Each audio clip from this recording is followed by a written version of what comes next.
Es un tema un tanto complejo, pero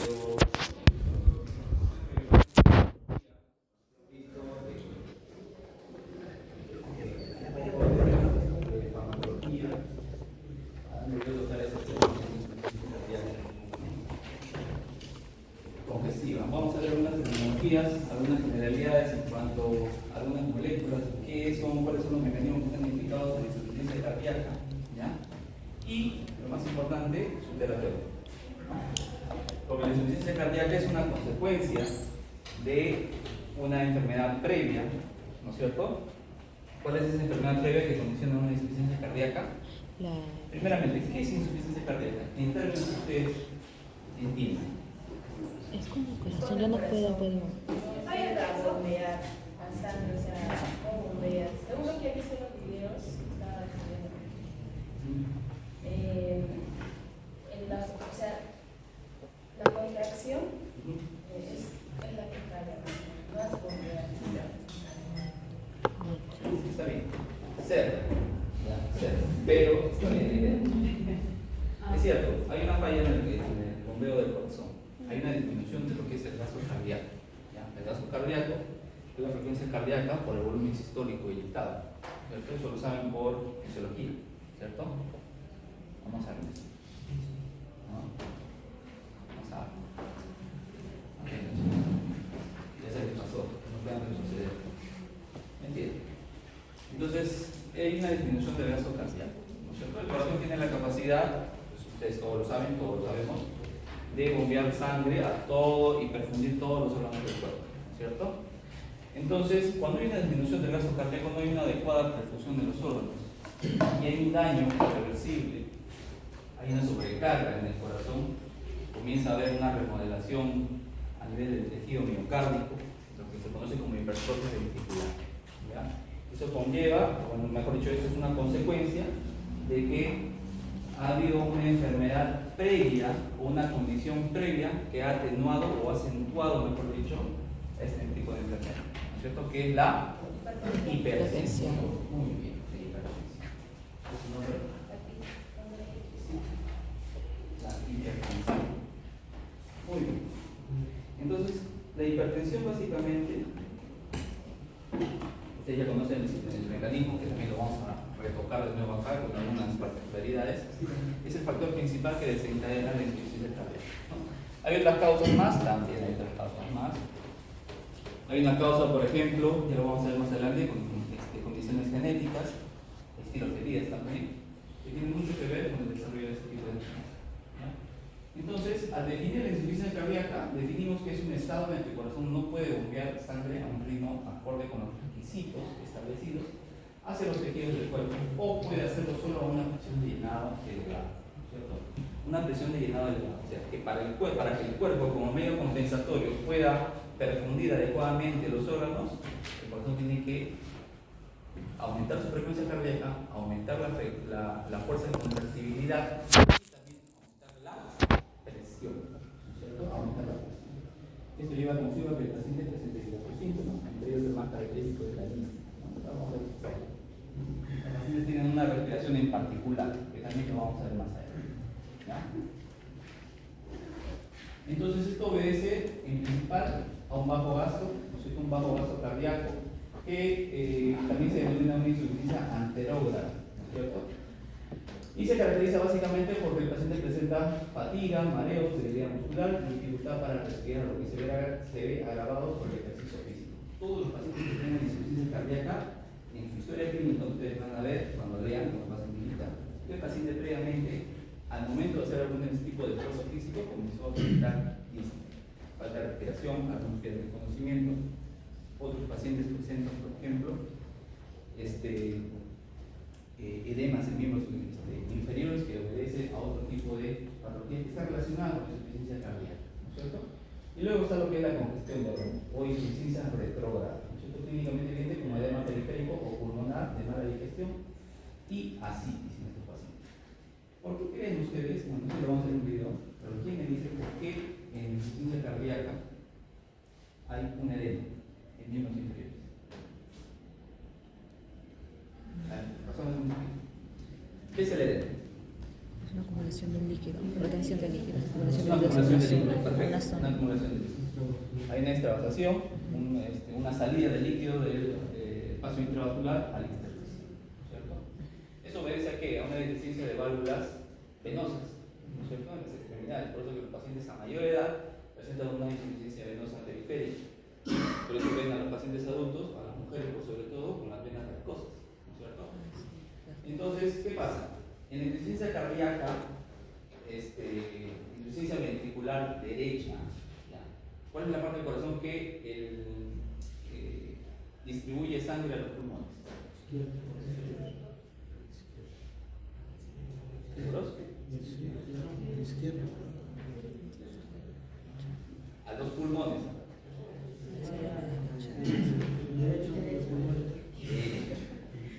Derecha es que está. ¿Con qué vasos grandes se conecta la fracción derecha del corazón? ¿Con qué vasos se conecta? Las venas cava. Antes de mandar las venas cava. ¿Ya? Eso es anatomía. Entonces, cuando hay una insuficiencia a ese nivel, a esa porción del corazón, no se va a perfundir, no se va a eyectar, mejor dicho, el volumen de sangre hacia los pulmones para que sean filtradas, transporten, es la sangre venosa, ¿no? Y retorne como sangre arterial.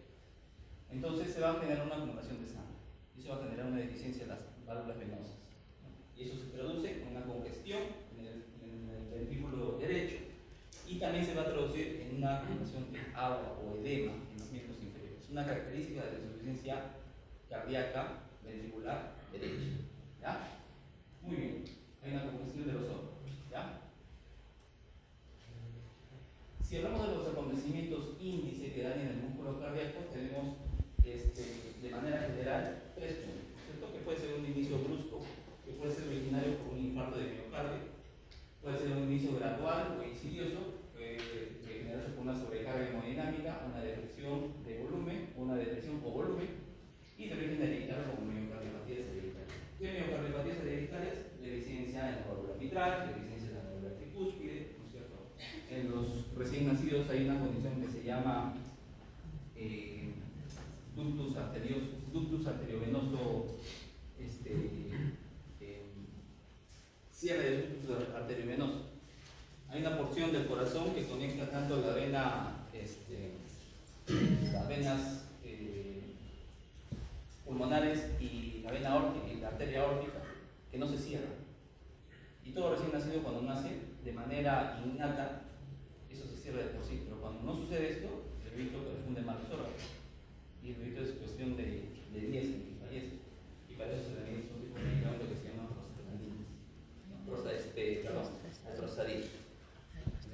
alprostadil. Eso es algo muy eventual. Cuando rompen con neonatología, quizás vayan a ver ese tipo de casos. Acá en Tacna tenemos al mes unos 2 a 4 casos de bebitos que nacen así. Si reciben esa alprostadil de manera oportuna, hay una alta probabilidad de supervivencia. O también el otro tratamiento es el uso de AINES. ¿Qué tipo de AINES? Acetamol endovenoso, ibuprofeno endovenoso o indometacina endovenoso. ¿Ya? Solamente para que sea eso como un ejemplo de trastornos o de origen hereditario. ¿Ya, chicos? Muy bien. Y todo esto pues va a acontecer en qué? En una deficiencia de la bomba del corazón, como bien dijo su compañero. ¿Cierto? El corazón va a recargarse, el corazón va a comenzar a fatigarse, va a comenzar a funcionar mal. Y si funciona mal el corazón, pues lastimosamente va a comenzar a funcionar y ver los órganos. Entre ellos, sí, ¿no? ¿Qué mejor? Claro, no, vaya.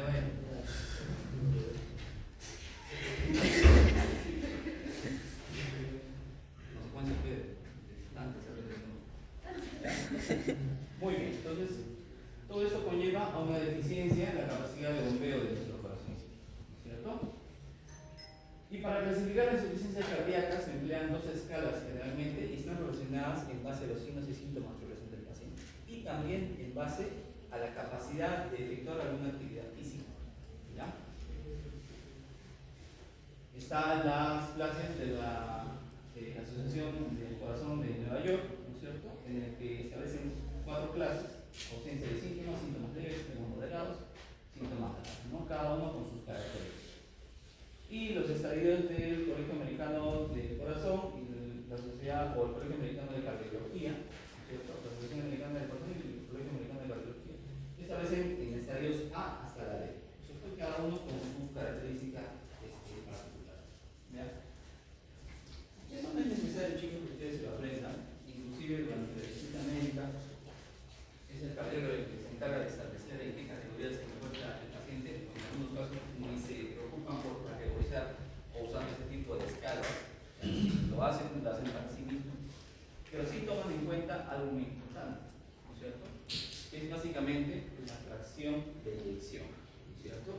La fracción de eyección es básicamente el volumen o la capacidad en porcentaje del volumen que es inyectado desde el ventrículo hacia los órganos. El ventrículo izquierdo. Entonces, para esto se ha creado esta reglita, ¿no es cierto? Es una categorización universal que establece la insuficiencia cardíaca de tres tipos. ¿Ya? Insuficiencia cardíaca con fracción de eyección reducida, insuficiencia cardíaca con fracción de eyección preservada y insuficiencia cardíaca con fracción de eyección leve, ¿no es cierto? Leve. Y acá establecen los valores. Menos del 40%, ya estaríamos hablando de una insuficiencia cardíaca con fracción de eyección reducida. ¿Ya? Reducida. Y pues más allá del 60% ya estamos hablando de una fracción de eyección preservada, conservada, como quieren llamarlo ustedes. ¿Ya, chicos? Entonces, esto es importante porque en base a este tipo de categorización vamos a establecer el tratamiento de nuestros pacientes. Para este caso particular, y en casi todos los libros de cardiología, pues se centran en la terapéutica de la fracción de eyección reducida, ¿ya? Principalmente, fracción de eyección reducida. Esto apréndanselo muy bien, ¿ya? No del 45%, no menos del 50%, tiene que ser menos del 40% para hablar de insuficiencia cardíaca con fracción de eyección reducida. ¿Ya, chicos? Muy bien. Ahora, entendamos un poco lo que es la patogenia de la enfermedad, qué es su fisiopatología y ese tipo de cosas. Vamos a tocarlo de una manera muy general.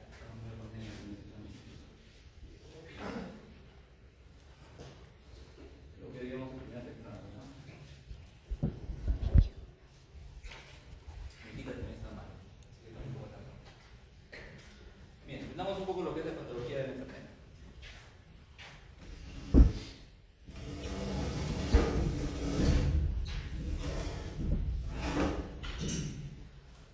A ver, cuando hablamos de insuficiencia cardíaca, como bien dijo su compañero al inicio, hace referencia, ¿no es cierto?, a una falla en la frecuencia cardíaca, una falla en la contractilidad del corazón, etcétera, etcétera, ¿no? Y eso obedece simplemente a cambios moleculares y celulares. Hay una remodelación del corazón, ¿no es cierto? Diversas moléculas cambian sus funciones biológicas naturales, se alteran de manera brusca, o inclusive hay formación o inhibición de algunos tipos de moléculas, algunas inflamatorias, que son factores de crecimiento transformante, como es el factor de crecimiento transformante B. Si no viene al caso, tampoco lo vamos a tocar, ¿ya? Pero también hay otras particularidades que están muy ligadas al desarrollo de la insuficiencia cardíaca. Es el constante o la constante estimulación de los receptores adrenérgicos. ¿Por qué catecolamina? Principalmente por la noradrenalina, ¿ya? Principalmente. Entonces, para entender la patogenia vamos a categorizarlo o vamos a hablar desde dos puntos de vista, ¿ya? Mecanismos neurohormonales, ¿ya? Neurohormonales y lo que es la remodelación ventricular, propiamente, ¿ya? Solamente esos dos tipos de mecanismos. ¿Y por qué hablamos de mecanismos neurohormonales? Hablamos de mecanismos neurohormonales porque en un inicio, cuando se estableció, cuando se comenzó a estudiar un poco más la insuficiencia cardíaca, se pensaba en aquella época, en el siglo XIX, en el siglo XVIII, se pensaba de que esta enfermedad era provocada porque el hipotálamo, ¿no es cierto?, se agregaban algunas hormonas y que actuaban sobre el corazón. ¿Ya? Por eso se le denominó esta terminología neurohormonal, ¿no es cierto?, porque eran pocas hormonas por el cerebro. Y después de hacer estudios con los ensayos clínicos y todo ese tipo de cosas, se extraían los corazones de los pacientes con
una adaptación compensatoria cuando hay una disminución del gasto cardíaco.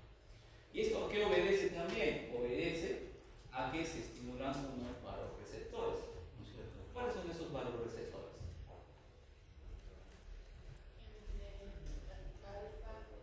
Varoreceptores. Los varoreceptores son sensores prácticamente. ¿Varo qué quiere decir?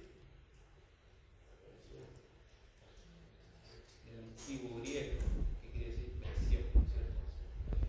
¿Cierto? No se equivoca. O es de latín, o es del indio, o es del hebreo. No lo sé. ¿Ya? Pero varo hace referencia a lo que es presión. ¿Ya? Vamos a ver unos momentos de eso.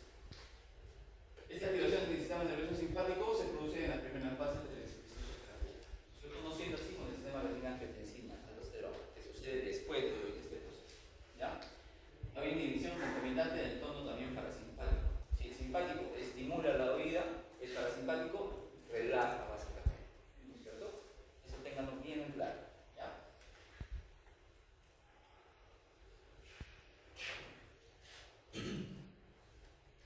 Ya. Entonces habíamos hablado que hay unos varoreceptores, ¿no es cierto? Y esos varoreceptores son los que miden, o como su propio nombre lo dice, miden o detectan las diferencias de presión. ¿Y dónde se encuentran esos varoreceptores? Son varoreceptores que se encuentran en el seno carotidio, ¿no es cierto? Y en el callado aórtico. ¿Ya? En el callado aórtico y en el seno carotidio están estos famosos varoreceptores, ¿no es cierto? Estos varoreceptores lo que van a detectar obviamente es de alteraciones en la presión arterial y van a activar una serie de mecanismos, ¿cierto? ¿En qué sentido? Liberando noradrenalina, estimulando la presión arterial cuando hay una disminución del gasto cardíaco, y también va a estar ligado mucho a una activación del nervio vago. El nervio vago está ligado ¿con qué? Con la contracción del corazón. ¿Eh, chicos? Está ligado mucho con la contracción del corazón. Y esto obedece al décimo par craneal. ¿Eh, chicos? Hasta acá. ¿Alguna duda?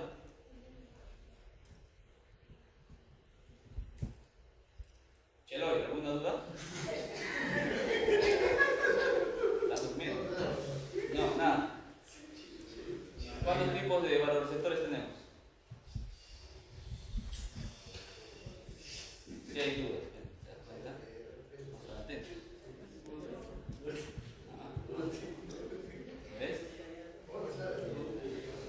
¿Te das cuenta? ¿Te das cuenta? Bueno, cada uno acá se pone la mano. No quiero que estén buscándome para todo un examen más. ¿Ya? Chicos. Entonces, según la estimulación de esos varoreceptores, va a haber un aumento de la presión arterial o una disminución de la presión arterial, por lo que es un aumento de la presión arterial, va a haber vasoconstricción o aumento ustedes aquí, ¿cierto? Y también lo que va a suceder en esta activación del sistema nervioso simpático, como ya les mencioné al inicio, es liberación muy abundante de noradrenalina. ¿Ya? Noradrenalina. Y este es quizás uno de los mecanismos por los que no estaba bien establecido el uso de bloqueadores en un inicio. En un inicio, si ustedes toman como referencia algunos libros antiguos de farmacología, como este libro, no sé si les han mencionado a ustedes. ¿Ah? ¿Qué libros? Es un libro, no me acuerdo cómo se llama. No, casa no es justo para trancar mi cuerpo. ¿Ya?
en este punto va a comenzar a haber un daño renal en los pacientes con insuficiencia cardíaca. Va a haber también una acumulación también de líquido que va a congestionar el riñón, ¿no es cierto? Y por eso justifica el uso de ¿qué fármacos? Diuréticos. ¿Qué diuréticos? Vamos a ver más allá. ¿Ya? ¿Vale? Sí. Así. ¿Qué otro más? Ahora, ahorradores de potasio. Ahorradores de potasio. ¿Ya? Ahorradores de potasio o antagonista de mineralocorticoides. ¿Ahorradores de potasio cuáles son? Y espironolactona. ¿Seguros? Sí. La espironolactona sí es un ahorrador de potasio, pero es un mecanismo de acción. Es un antagonista de mineralocorticoide de aldosterona. Ya. Antagonista de mineralocorticoide de aldosterona. Que son ahorradores de potasio, porque obviamente son la esquialona y el triantereno. ¿Cierto? Tireno. ¿Me estoy equivocando? Sí. ¿Cuál es? Amilorida.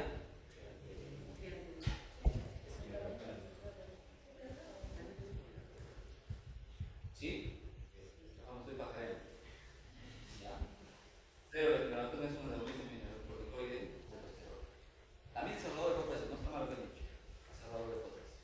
¿Ya? Muy bien, chicos. Cualquiera le pasa. Si ustedes no se acuerdan que son los peces anteriores. Entonces, este código ustedes ya lo saben a la regla de derecho, ¿no es cierto? Repasemos un poquito. La angiotensinógeno, ¿no es cierto? Se libera o se produce en el hígado, por acción de la avenida, se convierte en angiotensina 1 y por acción de la enzima convertida en angiotensina se convierte en angiotensina 2 y esto actúa sobre los receptores de angiotensina del tipo 1 y el tipo 2. ¿Cuál es el objetivo terapéutico de los ARA? ¿Sobre los T1 o los T2? Dos. No, evita que se forme la angiotensina 2 para producir vasoconcisión. Los ARA. Ahora serían los Sobre las T1 o las T2 actúan los ARA. T2. Ya, muy bien. Vamos a ver más adelante.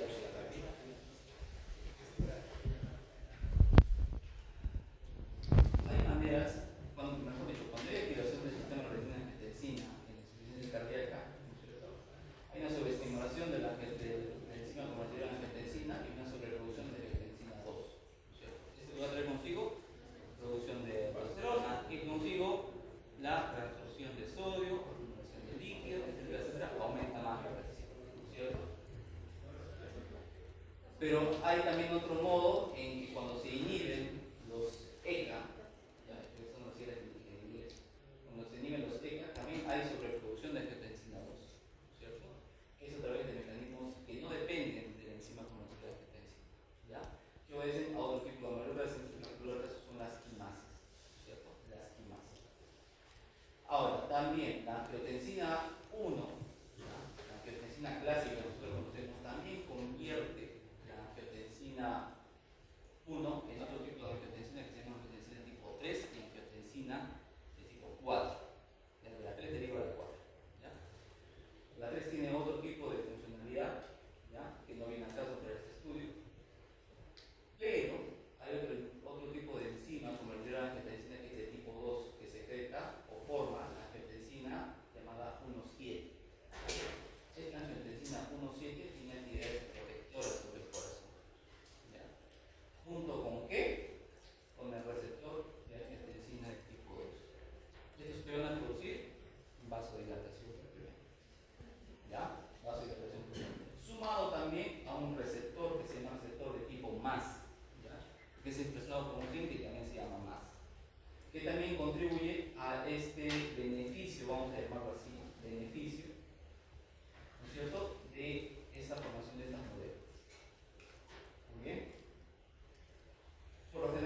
muy ligada, ¿no es cierto?, a una hipertensión periférica, que tiene que ver mucho con la actividad fuera del corazón. ¿Ya? Y esta es la pregunta que les estaba haciendo, ¿cierto? ¿Dónde actúan los fármacos ARA? Según ¿dónde actúan los fármacos ARA? ¿Pero la T1 o la T2? Antihipertensivos. Antihipertensivos. Hipertensivos de concepción seria.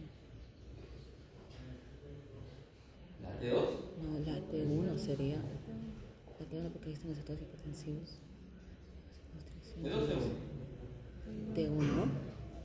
De manera natural, ¿ya? La angiotensina 2 al estimular los receptores T1 va a generar vasoconstricción, fibrosis, inflamación, estrés oxidativo y hipertrofia cardíaca. La estimulación de este receptor va a generar propiamente la enfermedad. Entonces, es ahí donde deberían actuar los ARA, ¿cierto? Es ahí donde deberían actuar los ARA.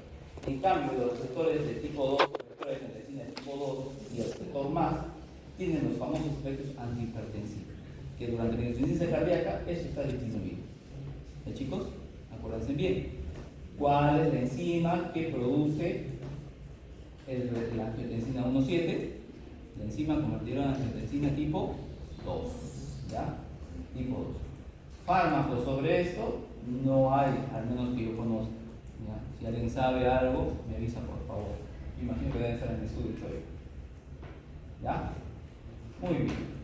Entonces la expresión mantenida de la angiotensina 2 está mal adaptada y conduce a la fibrosis cardíaca, renal y de otros órganos. La angiotensina 2 también puede empeorar la activación neurohormonal al aumentar la liberación de noradrenalina, las terminaciones nerviosas simpáticas, así como la estimulación en la zona glomerular de la corteza suprarrenal para producir aldosterona.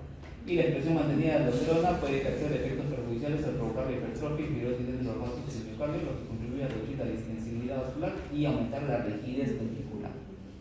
¿Y esto en qué se traduce? En cristiano, en una remodelación del ventrículo izquierdo, hay una hipertrofia del ventrículo izquierdo. ¿Ya? Una hipertrofia del ventrículo izquierdo. Y a nivel de la función renal, es un signo de la insuficiencia cardíaca progresiva, es el aumento de la retención de sal y agua por los riñones, básicamente. ¿No? Básicamente es retención de agua y sal, nada más. Y esto trae consigo aumento de la presión renal, una menor perfusión renal también. ¿Ya? El incremento de la vasoconstricción renal mediada por el nervio simpático disminuye el flujo sanguíneo renal y aumenta la retención tubular renal de sodio y agua a lo largo de la nefrona, ¿no? La estimulación simpática renal puede causar también liberación no osmótica de actinina vasopresina por la neurohipófisis que disminuye la expresión de agua libre, ¿cierto? Y contribuye a empeorar la vasoconstricción periférica y aumenta la producción de endotelina. La endotelina es una molécula que, si bien es cierto, no lo he puesto acá, lo he quitado, porque también es parte de la patogenia de insuficiencia cardíaca, que va a producir vasoconstricción. La endotelina produce vasoconstricción. Muy bien. Y si hablamos de la vasopresina, tu compañero Paolo muy bien, muy bonito lo explicó en su debido momento cuando se le dejó la tarea de la vasopresina, ¿cierto? Actúa sobre 3 tipos de receptores de vasopresina, ¿cierto? Es el receptor V1, V2 y V3. Cada uno tiene una particularidad bien definida. Por ejemplo, el receptor B1 se encuentra por lo general en los vasos sanguíneos, por lo que va a provocar la mayor cantidad de vasoconstricción, ¿no es cierto?, agregación plaquetaria y también una vasoconstricción arterial renal, ¿no es cierto?, que va a traer consigo también un daño en los riñones y un aumento también de la presión arterial, ¿ya? Después están los receptores V2 que se encuentran por lo general en el riñón y en la mácula densa, y el receptor V3 que se encuentran por lo general en el cerebro, ¿no es cierto? Y obedecen a la liberación de hormona adrenocorticotrópica, ¿ya? Y secreción también de insulina. De todos ellos, donde más actúa la vasopresina es sobre los receptores B1, ¿ya? A nivel vascular. A nivel renal, B2, ¿ya? Es uno de los mecanismos neurohormonales que tiene esa enfermedad. Y también están los famosos péptidos natriuréticos, ¿no es cierto? Yo les había preguntado al inicio cuántos péptidos natriuréticos hay. 4. Ya, muy bien, 4. De los cuales los principales son en general 2, que son péptido natriurético auricular o de tipo A y de tipo B o ventricular o cerebral en algunos libros de fondo. No sé por qué me interesa. ¿Cuál es tu pedido, hija? Sí. Rápido. Vamos, ¿no? Muy bien. ¿Y qué me dice a qué obedece la liberación de estos péptidos natriuréticos? ¿Cómo se forman estos péptidos natriuréticos?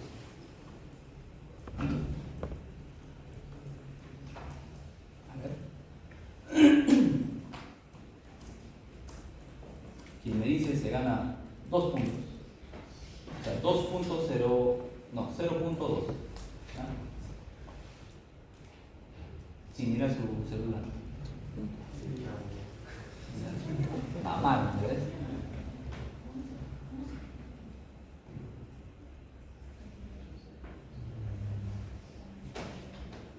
Estos péptidos natriuréticos se forman debido a una contracción del miocardio, ¿cierto? Esa contracción del miocardio lo que va a generar, ¿cierto? Son un tipo de péptido natriurético primitivo, vamos a llamarlo así, un prepéptido, ¿cierto? Que por diversos mecanismos se va a metabolizar y para que se segrete en la sangre se va a transformar y posteriormente va a actuar sobre los receptores correspondientes, ¿cierto? ¿Y de qué se van a encargar estos péptidos natriuréticos? Básicamente de una función antagonista, bueno, no es antagonista, la palabra es incorrecta, una función, vamos a llamarlo beneficiosa para el cuerpo humano, que es en disminuir la vasoconstricción o ejercer una vasodilatación, eliminación de líquido y sal, ¿cierto? A ver, ¿cómo? Un regulador. Es un regulador, lo dijiste mejor, ¿ya? Es un regulador, ¿ya? Un regulador de todo este mecanismo de la patogenia de la enfermedad, ¿ya? Valió, ¿verdad? Un regulador, ¿cierto? Que lastimosamente en la insuficiencia cardíaca a veces cuando ya la presión arterial está muy mal controlada, muchas veces el péptido natriurético también se ve muy deficiente en este punto, ¿ya? En etapas avanzadas ya los péptidos natriuréticos poco o nada tienen que intervenir en este aspecto. ¿Ya, chicos? Muy bien. Entonces los péptidos natriuréticos lo que van a hacer es activar la guanilato ciclasa, que va a convertir el GTP en GMP cíclico, y eso va a producir la natriuresis, diuresis, inhibición del sistema renina angiotensina aldosterona y del sistema nervioso simpático, vasodilatación, etcétera, etcétera. ¿Ya? Y hay otro tipo de receptor que es el receptor de tipo C, ¿no es cierto? Lo que va a hacer es prácticamente degradar estos péptidos natriuréticos, ¿ya? Y sobre este receptor es donde actúa un medicamento que se llama sacubitrilo, ¿no es cierto? Es un inhibidor de la neprilicina, ¿ya? Un inhibidor de la neprilicina. Muy bien, jóvenes, no se olviden de eso, siempre vamos un poco más general, ¿ya? Muy bien, esto define prácticamente los efectos que producen estos péptidos natriuréticos como vimos en un inicio, ¿no es cierto? Hay una estimulación, una contracción del miocardio, eso va a producir la liberación de un péptido natriurético primitivo que se va a metabolizar, se va a convertir y en la sangre se va a convertir ya básicamente el péptido natriurético propiamente y va a actuar sobre los receptores correspondientes, ¿no? El sacubitrilo va a actuar sobre la neprilicina, que es una molécula, un receptor que se va a encargar de degradar básicamente el péptido natriurético, y al inhibir esta neprilicina pues se va a acumular mucho más péptido natriurético y va a sobreestimular sus receptores correspondientes con los consecuentes efectos fisiológicos que son reguladoras, como dice su compañero, ¿no es cierto? Muy bien, acuérdense de esto por favor, ¿ya?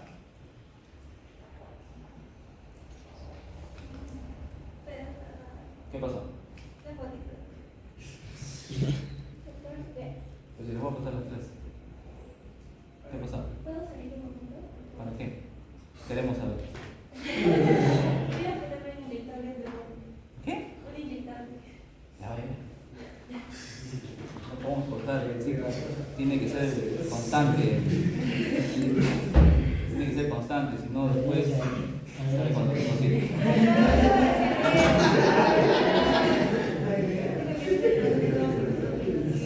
Pero ¿por qué es algo malo? Es algo normal.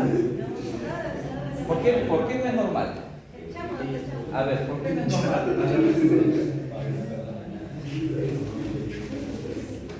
Yo estoy a punto así de hacerme la vasectomía.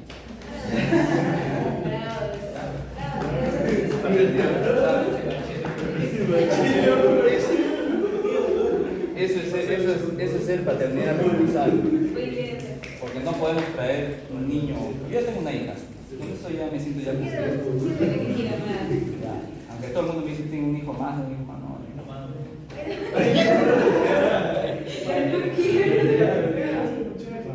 No, bueno, depende de cada uno. Hay unos que les gusta la familia enorme, numerosa.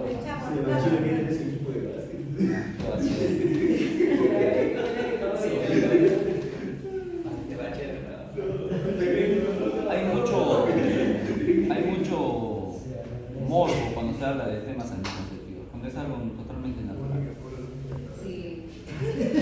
Y quien lo vuelve morboso lastimosamente son los padres. Pero en realidad es algo totalmente natural.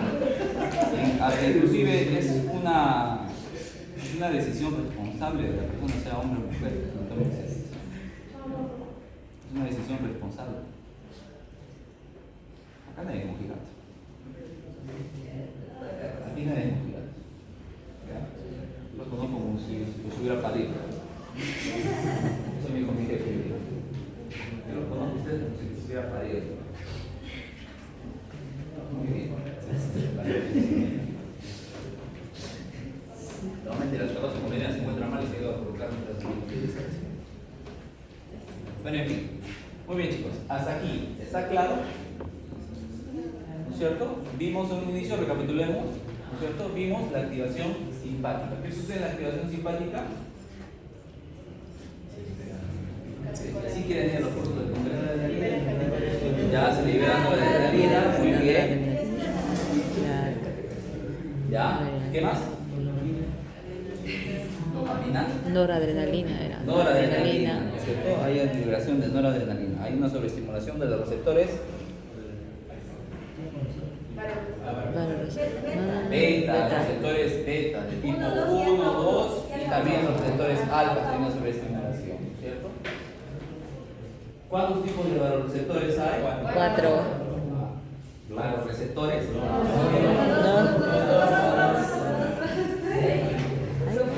Están peleando ustedes, ¿no?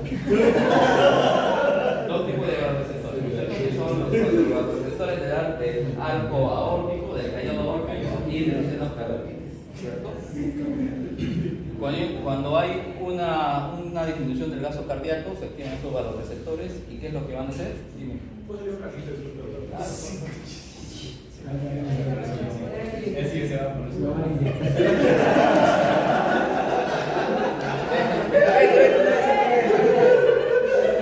Sal una vez.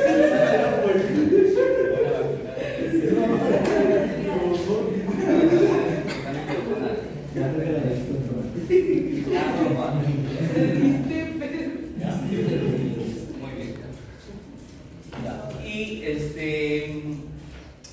Y habíamos hablado de que cuando hay una disminución del gasto cardíaco, ¿no es cierto? Se activan estos varoreceptores que van a detectar deficiencias en la presión arterial y por lo tanto van a comenzar a activar el sistema renina-angiotensina, ¿no es cierto? ¿Para qué? Elevar la presión. De esa manera compensar esa disminución del gasto cardíaco. ¿Ya? Recuerden que también va a haber una sobreestimulación del nervio vago, ¿no es cierto? Así como ustedes, el nervio vago. ¿Ya?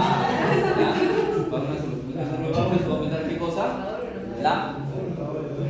¿El nervio vago qué va a hacer?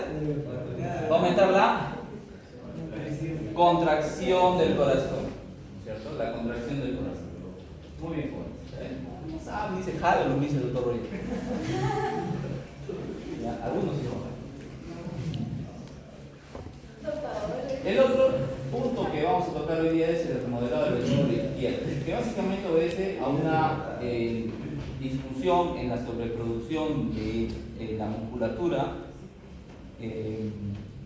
cardíaca o una disminución de la musculatura y agrandamiento del corazón para compensar eso, ¿no es cierto? Ya vamos a ver más adelante la diferencia entre uno y otro. ¿Ya? Así se ve un corazón con hipertrofia, así se ve un corazón agrandado. A simple vista se ve que el corazón está normal, ¿no es cierto? Pero por darle un golpe transversal, ya vemos que el corazón, el ventrículo izquierdo, por lo general, está agrandado. ¿Ya?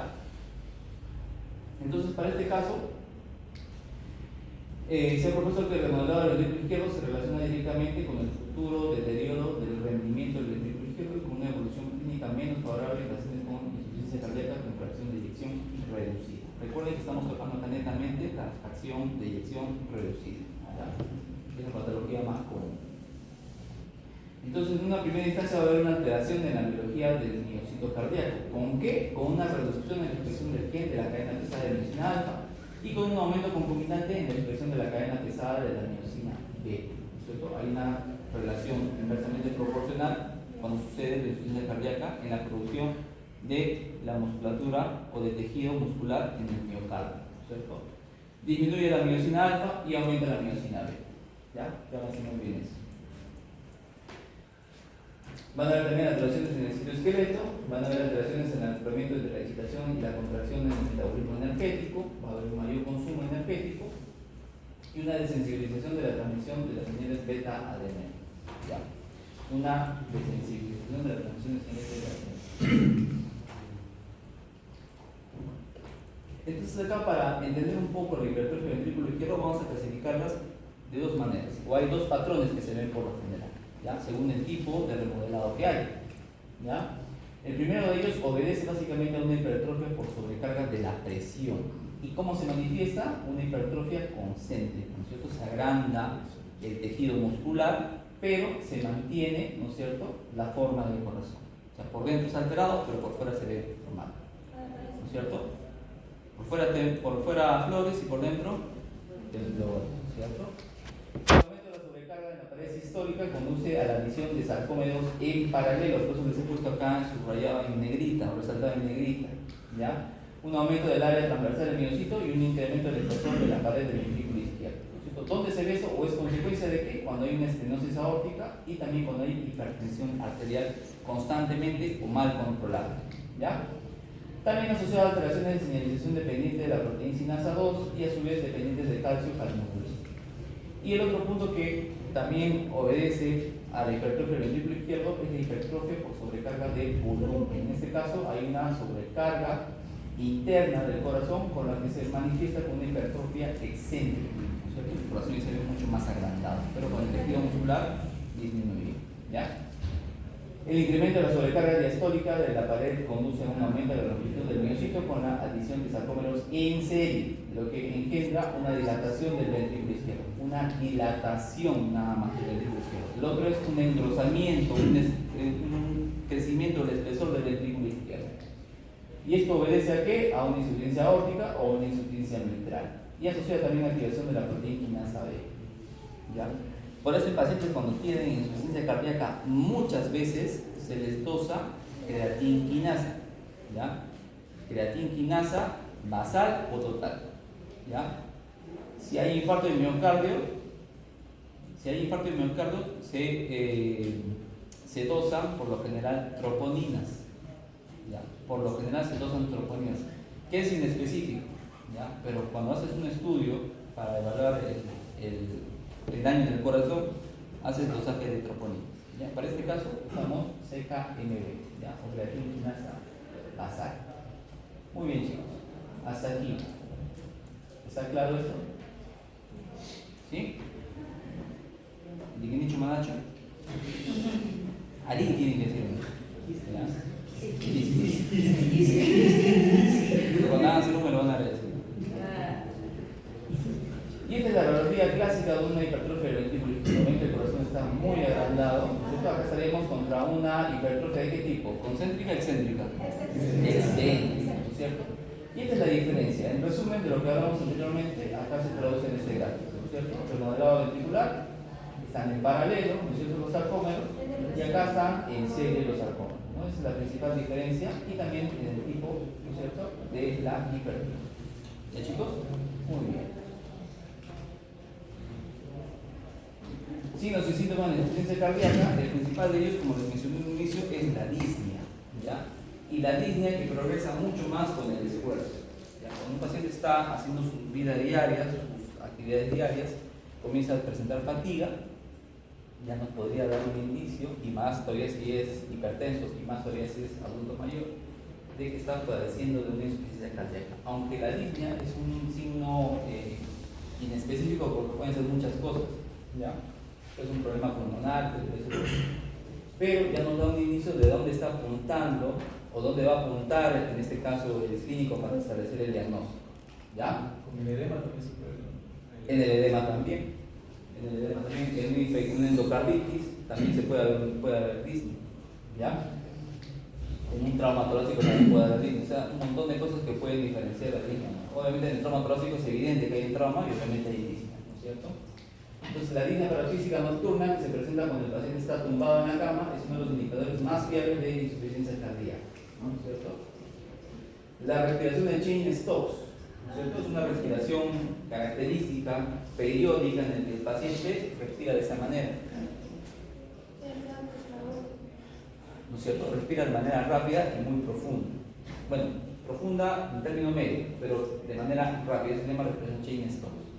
Hay otra respiración que se llama respiración Kusumaul, no viene al caso, pero la respiración Cheyne-Stokes es la más característica de este tipo de pacientes. Quisiera poner un video, pero al final ya no me dio el tiempo necesario. Y este tipo de respiración es frecuente en insuficiencia cardíaca avanzada, ¿no es cierto? Y habitualmente se asocia con gasto cardíaco bajo y una respiración alterada durante el sueño, ¿no es cierto? Los pacientes que tienen apnea, que están roncando constantemente en el sueño, ustedes que tienen sus parejas y ya dormieron con ellos o con ellas en algún momento, saben que roncan, díganme por favor que a la larga van a sufrir de hipertensión y a la larga, si no se tratan, van a sufrir de hipertensión cardíaca. ¿Ya?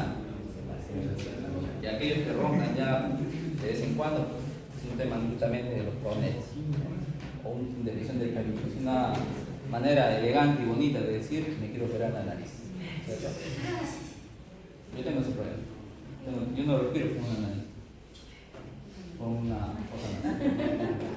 O te voy a operar. Voy a operar y me voy a poner el cabello igual que los. ¿Ya? Entonces la tos nocturna es un síntoma de insuficiencia cardíaca que a menudo se pasa por alto y eso obedece a que hay una congestión pulmonar, ¿no es cierto? Como no hay un buen gasto cardíaco, hay una sobreacumulación de líquido a nivel de los pulmones y eso va a generar básicamente este tipo de respiración, porque el paciente no puede captar la cantidad suficiente de oxígeno y comienza a respirar de ese modo, de manera muy rápida y profunda, ¿no es cierto? En algunos casos se pueden auscultar estertores, ¿no es cierto?, producto de que haya acumulación de líquido.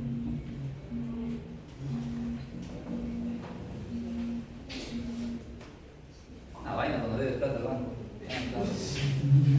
Ya. Si hay antecedentes de ganancia de peso, aumento del perímetro abdominal que se traduce en ascitis, saciedad precoz, inicio de edema en órganos sensibles como en las extremidades inferiores, estamos hablando de una congestión del corazón derecho, por lo que les expliqué en un inicio. ¿Ya? Congestión del corazón derecho.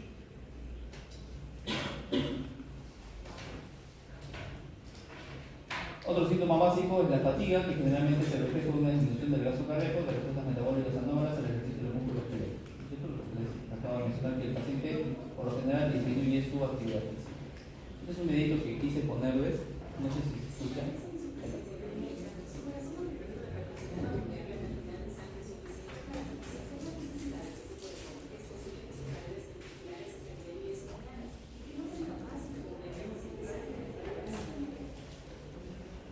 En este caso nos habla de que hay una disfunción del corazón. Es todo el resumen que hemos hablado, ¿ya? De una manera un poco más didáctica.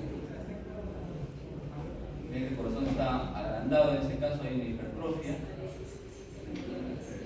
hay una mala perfusión de órganos, hay una mala eyección de la sangre, y esto conlleva a que si es el ventrículo izquierdo, una sobreacumulación de líquido, ¿cierto?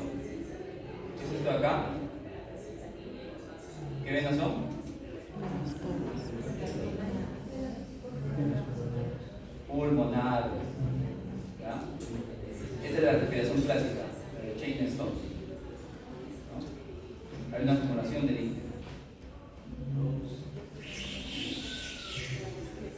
Ahí está.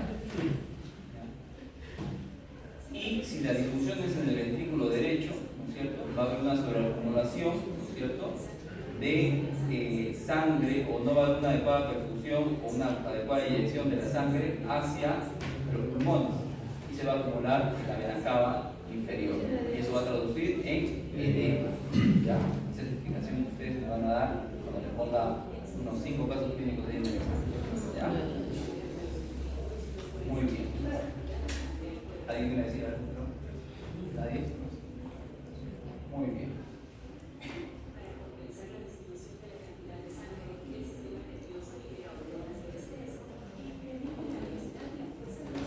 Esto es lo que hace el sistema nervioso simpático. ¿Qué secreta? No, la adrenalina, ¿cierto? Aumenta la contracción del corazón. Y a la larga, pues, esto va a comenzar a fallar. ¿Ya? Dígame. ¿Quién está hablando? ¿Qué ha pasado? ¿Qué? ¿Qué es lo que quieres? Muchas notas.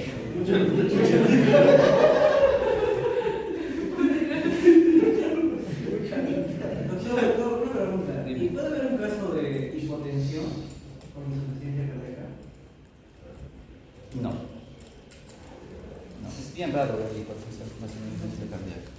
Hay hipotensión si hay un shock séptico. Probablemente por eso puede haber hipotensión. Pero, ahora, habría hipotensión si hay sinergismo, pasa y capaz.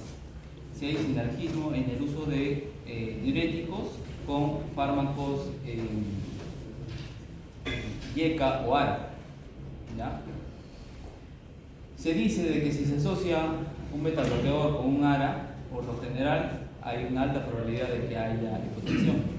Y si se asocia más un diurético todavía, la probabilidad es mucho mayor. ¿Ya? Es más obedece a una reacción adversa, ¿ya? A medicamentos. Pero que suceda propiamente en la insuficiencia cardíaca, poco raro diría yo. Poco raro diría. Muy bien. 10.1 Tratamiento de la retención de líquidos, ¿no es cierto?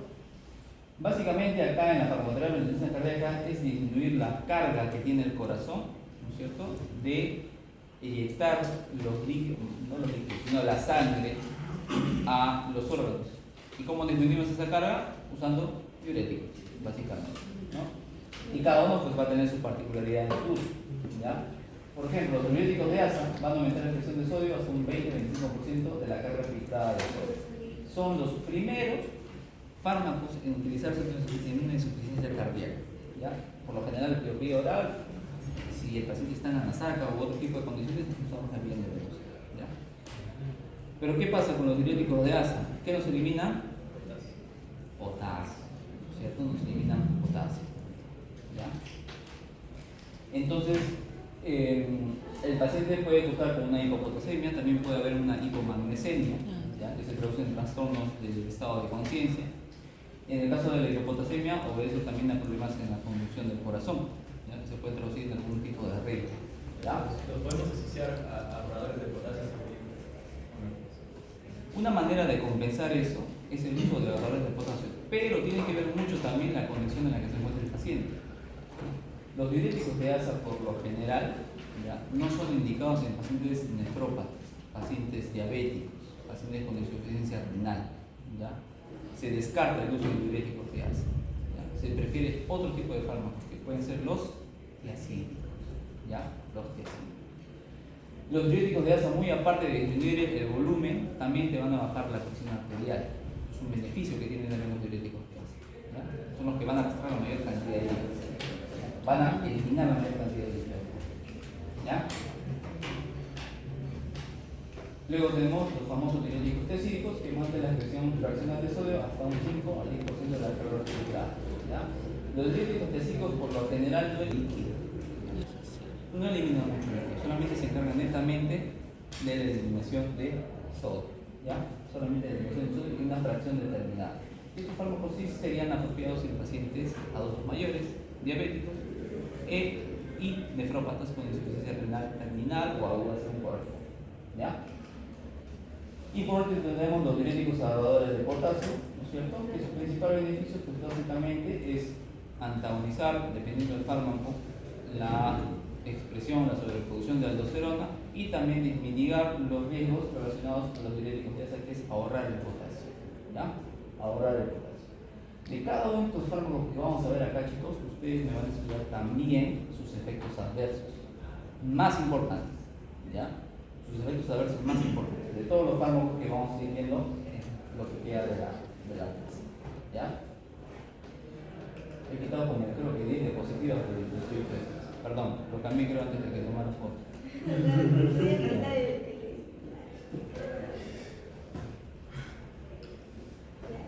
Ya. Entonces, estos son los fármacos diuréticos que tenemos actualmente en el mercado. Nosotros en nuestro hospital solamente, inclusive en el MINSA, perdón, en el de salud, solamente se maneja en cuanto a diuréticos de ASA, la furosemida. ¿Ya? Y en cuanto a la dosis establecida, pues va a depender mucho de la respuesta que tenga el paciente. ¿Ya? A dosis más altas, obviamente va a haber una mayor diuresis, pero generalmente se empieza con 40 miligramos cada 24 horas de furosemida, por lo general. ¿Ya? Otra característica que tiene la furosemida es que tiene una alta unión a proteínas, ¿no es cierto? Si tiene una alta unión a proteínas, va a tener mayor o menor efecto. Menor efecto, va a tener una menor fracción libre en sangre, ¿no? En cambio, la torasemida tiene y la fumetanida tienen una porcentaje de una proteína relativamente bajo. Podría decirse que son un poco más efectivas, pero el costo es mayor, ¿no? Por eso es que los hospitales no lo tienen. En cuanto a los diuréticos acídicos, el que más manejamos, o mejor dicho, el único que tenemos actualmente es la hidroclorotiazida. La hidroclorotiazida. Pueden empezar con hasta 12.5 miligramos o inclusive hasta 25 miligramos al día. Y también se tiene que reevaluar al paciente cada 3 a 5 días para ver cómo responde al tratamiento. Si aumentamos o disminuimos la dosis o simplemente retiramos el fármaco. ¿Ya, chicos? En cuanto a los diuréticos a prueba de potasio está la amilodía, el antereno, que muy poco, casi nunca en todo el tiempo que llevo como profesional de la salud, he visto que hayan usado este fármaco en el estado. De manera particular, eso sí no sé. ¿Ya? ¿Ya, doctor? ¿Terminaste de trampear afuera? Paso. Muy bien. Yo no soy químico, yo soy cómico farmacéutico. Cómico farmacéutico. Hago bromitas. Y broma bien pesada. A mí me encanta el humor negro. Bastante. Todos. Tengo el humor tan negro que tiene hambre. Muy bien. Y luego tenemos también este tipo de fármaco, ¿ya? Que son los famosos. ¿Qué fármaco? ¿Cómo se llama este fármaco? El inhibidor.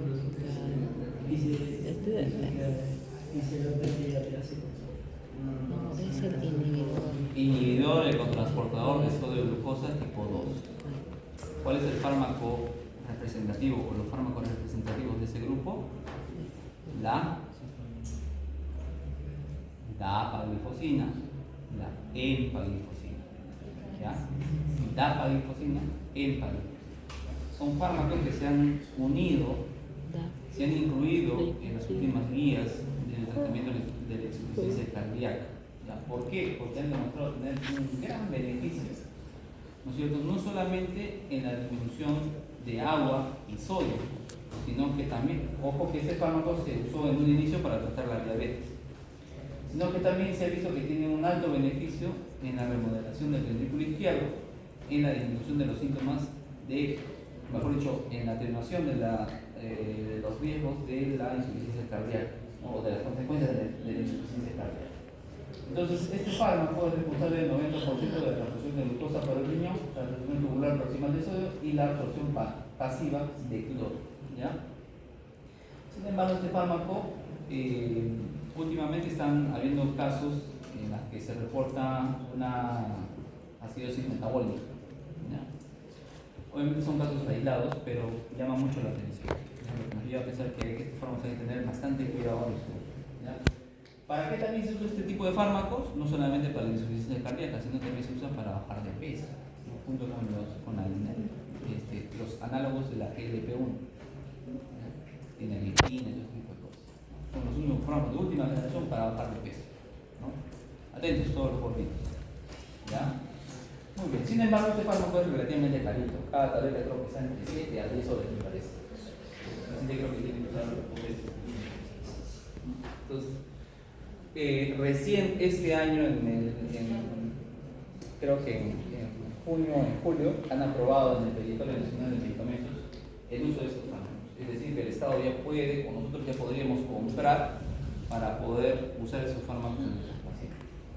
Sin embargo, todavía hay mucha resiliencia en cuanto a algunos profesionales en el uso de esto, ¿no? Pero los cardiólogos están ansiosos por querer probar este fármaco. Bueno, ya lo están usando y hay pacientes que ya lo están empleando, ¿ya?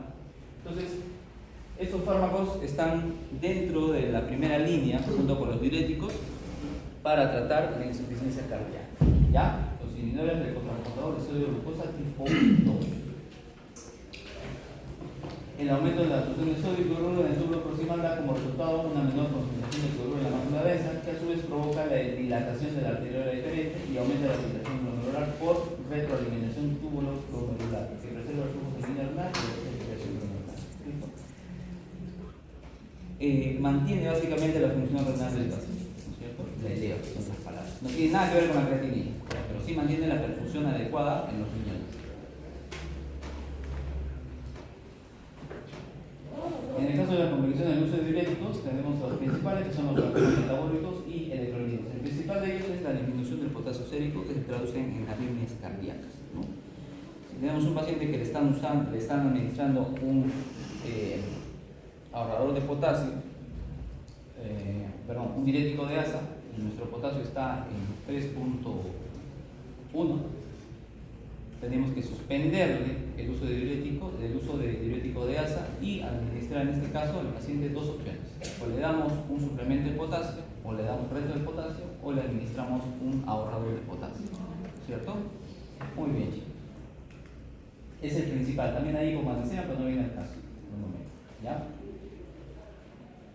El uso de antagonistas de los receptores de aldosterona a menudo se asocia con el desarrollo de hiperpotasemia, posiblemente mortal, sobre todo cuando se combina con IECA-ARA o inhibidores de la angiotensina y del receptor de angiotensina, ¿cierto?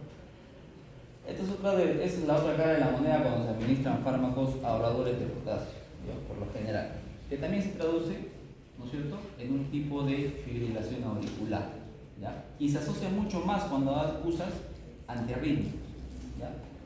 Muy bien. Esto también lo vimos, puede estar asociado a múltiples alteraciones metabólicas y describen como hiponatremia, hipomagnesemia, alteración metabólica, hiperglucemia, hiperlipidemia e hiperglicemia. La hipotensión y la uremia son síntomas de hipotensión, generalmente se resuelven después de una disminución de la dosis de diuréticos. Y esto responde mucho a la pregunta que hizo su compañero Franco. Sí. Franco, ¿no es cierto? Si puede haber hipotensión en este tipo de hipotensión. Más obedece a una reacción adversa por el uso de fármacos sinérgicos que se complementan del uno al otro. Ya, más obedece. Y pues ya están los inhibidores de enzima como el angiotensina, que ustedes ya lo saben, ¿no es cierto? Debe iniciarse a dosis bajas, seguidas de incremento de dosis y se ha tolerado bien la dosis menor. Entonces la valoración de los inhibidores generalmente se logra duplicando la dosis cada 3 a 5 días. ¿Ya? El principal de ellos que nosotros usamos en la práctica asistencial es el enalapril. ¿Ya? Enalapril. El captopril se deja o se reserva para pacientes pediátricos, pero el enalapril ha tenido muy buena respuesta, aparte que es un fármaco barato, que ha demostrado tener muy buena respuesta en los pacientes, ¿no es cierto?, con insuficiencia cardíaca. ¿Ya? Se empieza con 2.5 miligramos, que es una dosis poco común. Lo que más se ha visto que se usa es 10 miligramos cada 24 horas o 10 miligramos cada 2 horas, y según eso se va adicionando más y más y viendo también la respuesta del paciente. ¿Ya? Son los dos fármacos principales que se emplean en nuestro hospital. Los demás fármacos, lisinopril, ramipril, fosinopril, también tienen cierta actividad beneficiosa, pero el costo, lastimosamente, no amerita su uso para nuestro pobre sistema de salud. ¿Ya?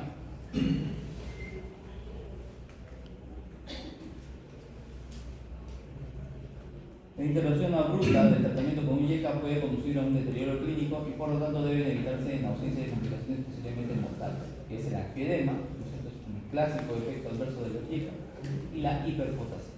¿Ya, chicos? Son los principales efectos adversos que tienen estos fármacos.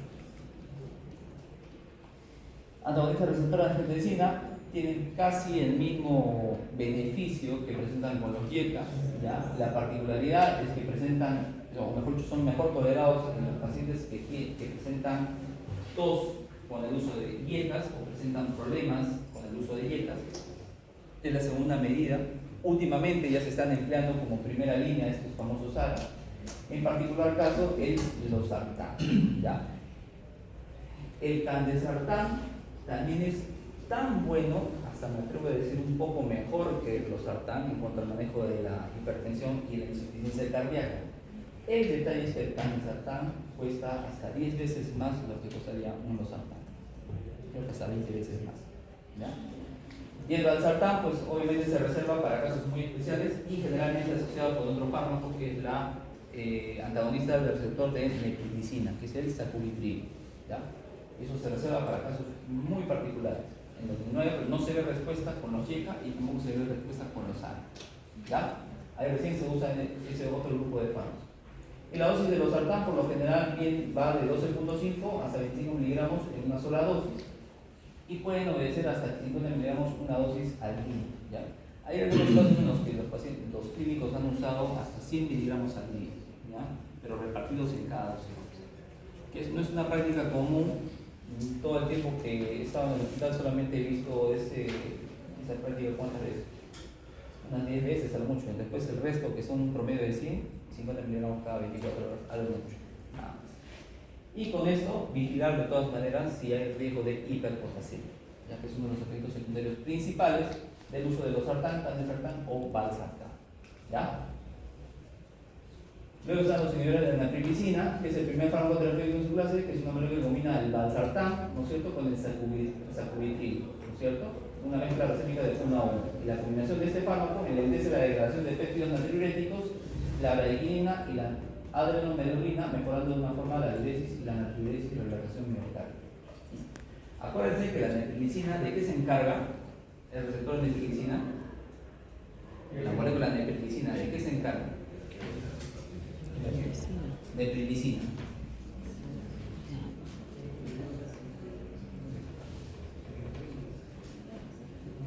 ¿De qué se encarga la neprilicina?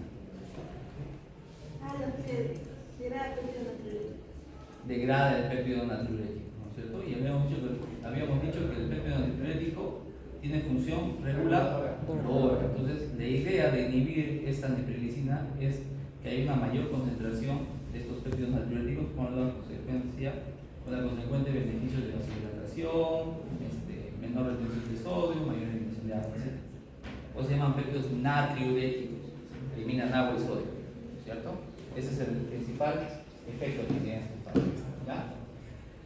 Muy bien. Sacubitril valsartán, la dosis que se pueden emplear son de 24 miligramos de sacubitril con 26 miligramos de valsartán hasta 97 y 103 miligramos de dosis de cada uno, ¿cierto? Y la actualización más reciente de las directrices de la Asociación Americana de Cardiología recomiendan comenzar con este fármaco en pacientes con insuficiencia cardíaca con fracción de eyección reducida, ¿cierto? Es una complicación severa de la insuficiencia cardíaca. ¿Cuánto dijimos que debe estar la fracción de eyección para establecer que es reducida? Menor de 40. Menor de 40%. Muy bien. Menor de 40%. Y acá está uno de los temas que quizás conlleva mucho a la discrepancia en los diversos profesionales de la salud. Los cardiólogos tienen claro que los beta-bloqueantes se usan en insuficiencia cardíaca, pero hay otros profesionales de la salud que no son cardiólogos o son de otras especialidades que todavía mantienen cierto recelo con el uso de beta-bloqueadores. Es cierto, no todos los beta-bloqueadores se pueden usar en insuficiencia cardíaca. No puedes usar un metoprolol, por ejemplo, un labetalol no podrías usar en este espectro. Se han determinado solamente que metoprolol, ¿qué estoy hablando? Es otro nebivolol. Nebivolol, labetalol no podrías usar en insuficiencia cardíaca. No es su indicación apropiada, ¿ya? No es su indicación apropiada. Sin embargo, las guías ya han establecido que estos 4 beta-bloqueadores son los fármacos de dirección para tratar una insuficiencia cardíaca. Ustedes se preguntarán, pero el carvedilol es inespecífico, doctor. ¿Dónde actúa el carvedilol? También, aparte de los receptores beta 1, alfa y beta 2. Alfa y beta 2. Ya, alfa y beta 2. Es por eso que dicen que el carvedilol tiene un efecto aditivo, ¿no?, en el control de la resistencia vascular periférica. ¿Ya? ¿Por qué? Por efecto sobre los receptores alfa de tipo 1. ¿Ya? En cambio, el bisoprolol es más central, es únicamente específico del receptor beta 1, ¿ya? Por lo que es cardioselectivo, ¿cierto? Es muy cardioselectivo. ¿Ya? Atenolol también es cardioselectivo, pero no tiene un beneficio, inclusive tiene más riesgo de efectos adversos en este grupo de pacientes. En el hospital solo he visto 2 veces nomás que hemos ido a usar atenolol y no parece enfermedad, no por qué. Estoy dando bien todo, atenolol se venció como 3 veces, creo. Doctor, ¿y los antagonistas del calcio no sería mejor ejemplo? O sea, No. Los antagonistas de calcio no son no dipidínicos, ¿dónde no se podrían usar ahí en discusión de la cara? No. ¿Por qué? Porque los calcio antagonistas tienen, a ver, ¿cómo te puedo explicar? Lo que se busca acá es que haya una menor disposición de calcio posible, ¿ya? Una menor disposición de calcio posible. Sí, es cierto, los calcio antagonistas bloquean los canales de calcio, ¿ya? Pero bloquean ciertos tipos de canales de calcio que son dependientes de voltaje, ¿ya? Son canales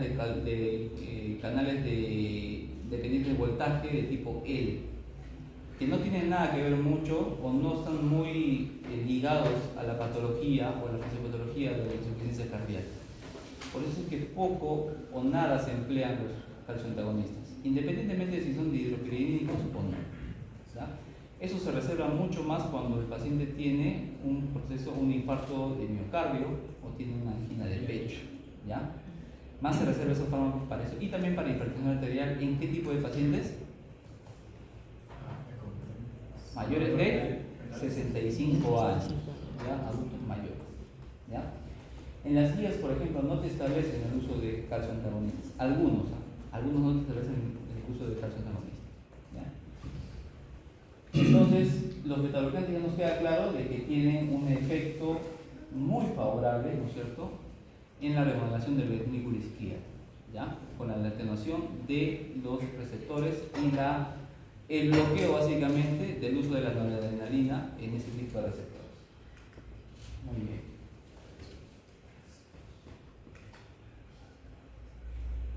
Y el último, quizás el fármaco más conocido, ¿ya?, que es los famosos Digitálicos. Que es la digoxina, un fármaco antiguo, ¿no es cierto?, que en el año 1773 o 76 este personaje comenzó a usar los digitales, ¿no es cierto?, y encontró un beneficio de estos fármacos, ¿ya? Y es el fármaco más antiguo del arsenal de insuficiencia cardíaca. Sin embargo, debido a su estrecho margen terapéutico, es muy poco usado en insuficiencia cardíaca. ¿Se puede usar? Sí se puede usar, pero hay tanto temor en el uso de este fármaco, porque lo ideal es dosar en sangre este fármaco para saber cuál es la concentración apropiada. Que dicho sea de paso, se dice de que es entre 5 y 10 nanogramos por mililitro, me parece la concentración apropiada para evitar toxicidad, ¿ya? Entonces, ¿cuál es el efecto principal de la digoxina? Es inhibición de la bomba sodio-potasio adenosina trifosfatasa en las membranas celulares, incluye la bomba sodio-potasio ATPasa entre el problema de los miocitos cardíacos. Esto que va a traer consigo, pues, un bloqueo básicamente de la entrada de calcio al miocito y con la consecuente, ¿no es cierto?, contracción o alteración de la contracción cardíaca. ¿Ya? La dosis de este fármaco por lo general es muy variable, tiene que ser una dosis mínima, empezar con una dosis relativamente baja, ¿ya?, entre 125 miligramos a 0.25 miligramos, ¿ya?, y por lo general no pasar de esa dosis, por lo general, ¿ya?, por lo general. Y los principales efectos adversos que tienen estos fármacos, pues básicamente son las arritmias cardíacas, y los bloqueos cardíacos, especialmente en pacientes con edad avanzada, tienen cardíacos ectópicos, penetrantes, síntomas neurológicos, síntomas digestivos como la. Entonces, este fármaco genera mucho miedo al momento de emplear en un paciente, sobre todo si es un paciente de edad avanzada, ¿ya? Y si el paciente está muy comprometido a nivel hemodinámico, la digoxina no creo que sea su mejor opción. ¿Ya? Muy bien, chicos. Como verán, es un tema reciente.